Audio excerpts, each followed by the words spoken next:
of the greatest public safety threats remains open borders. I have a message for the drug dealers, the gang members, and the criminal cartels terrorizing our cities, our locations, our citizens.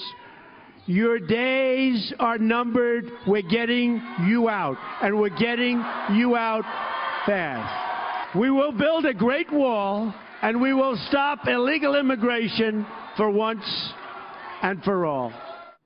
And that was President-elect Trump promising to end illegal immigration. But according to a bombshell New York Times report, the security of America's borders are being compromised by a serious threat from within. According to the report, quote, over the last 10 years, almost 200 employees and contract workers of the Department of Homeland Security have taken nearly $15 million in bribes while being paid to protect the nation's borders and enforce immigration laws. Meanwhile, Bloomberg Politics is now reporting that 3 Republican senators are working with Democrats to, quote, shield about 750,000 young undocumented immigrants from deportation if Trump cancels a 2012 order from President Barack Obama that let them stay in the U.S. Joining me now to respond to some of the immigration challenges President-elect Trump will face on day 1 in office is the author of Defeating Jihad, The Winnable War, Dr. Sebastian Gorka, and Arizona Sheriff Paul Babot. Thank you, gentlemen, for being here with me tonight. This is a very important issue, and as a former prosecutor in a sanctuary city of San Francisco, boy, do I get it. The borders are wide open. We have a huge problem, and it seems now, Dr. Gorka, that some of this corruption is coming from within. It does. It's a very, very disturbing piece of news. The fact is, we should expect this. National security was not the priority of this administration currently in power. And in fact, the demoralization of our CBP, our Customs and Border Patrol, and the other officers and agents inside DHS shouldn't surprise anybody. This is why Donald Trump won the election. We do not have sovereignty over our own territory. Our border, our land borders are open, and there will always be people inside any organization that will exploit that possibility to make money, to allow free movement when they shouldn't. I expect one thing. Come January 20th, the afternoon of January 20th, this is all going to change. Why? Because Donald Trump actually built his campaign on the wall and law and order.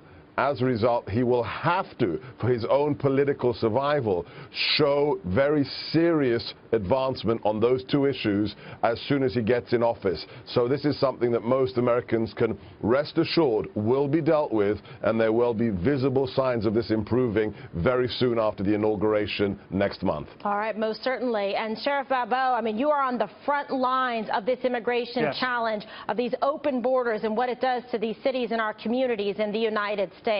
What's your opinion on this? Well, it's music to my ears that Donald Trump coming in as our president, not just for me in law enforcement, but for all Americans. We're going to finally put America first, our communities and our safety first, to secure the border. Yes, this report is alarming that there's been 200 officials in the past 10 years, but I want to remind people that the overwhelming majority, the men and women who protect and serve our country, are good, decent patriots who would never allow this. And so the failures is more the administration. Kurlikowski and all these other officials that have been appointed by Obama haven't done enough to vet backgrounds. We have members actually of the cartel that have infiltrated the ranks of these good men and women who are sworn to protect America. And so we have to do a better job of vetting and also be proactive with internal investigations as we do in law enforcement across America. And so we're going to see the priority of securing the border, and then also targeting the 1 to 2 million illegals. Of the 11 to 20 who are here, 1 to 2 million are serious criminals, 74% of which have felony convictions. Yes. Donald Trump has said they're going to be targeted, they're going to be apprehended, and they're getting out of America for good. And That's we terrific. shouldn't apologize for that. We shouldn't apologize for it. I'm telling you, because what you're talking about is exactly true. Nobody's talking about being mean and breaking apart families. We're talking about criminals and criminal recidivists, Dr. Gorka, that have come in here on American dime and continue to wreak havoc in our communities, and it's got to stop. Very simply, Kimberly, ask anybody, do you lock the door to your home or your apartment when you go to sleep at night? Who doesn't? Right. Who says, come on in, anybody? Who leaves their front door open at midnight and says, come in and take my money out of my purse, out of my pocketbook? I mean, this is what the administration has done. Said borders are irrelevant. You can come here, you can steal, you can lie, you can cheat, you can be prosecuted for felonies and not be deported. I mean, that's outrageous. Which country says that's a good idea? No country says that, because what happens? You don't have a country left if you allow that to happen long enough. Yeah. If criminals have a free reign and are kept in our system, then sooner or later the country will crumble. It's so true. I mean, Sheriff, you see it firsthand. I mean, Arizona has a problem with this. That's why you've been very vocal and outspoken on this issue. Well, it's far worse than what the doctor just explained. I can tell you that President Obama has led the largest prison break in American history, releasing tens and tens of thousands of convicted criminals who aren't American citizens. Not back to their country of origin, but right into our communities. He refused to give the names of these individuals to us in law enforcement. He's released hundreds in my county in Arizona alone, even murderers and rapists. And so he did his cause no good.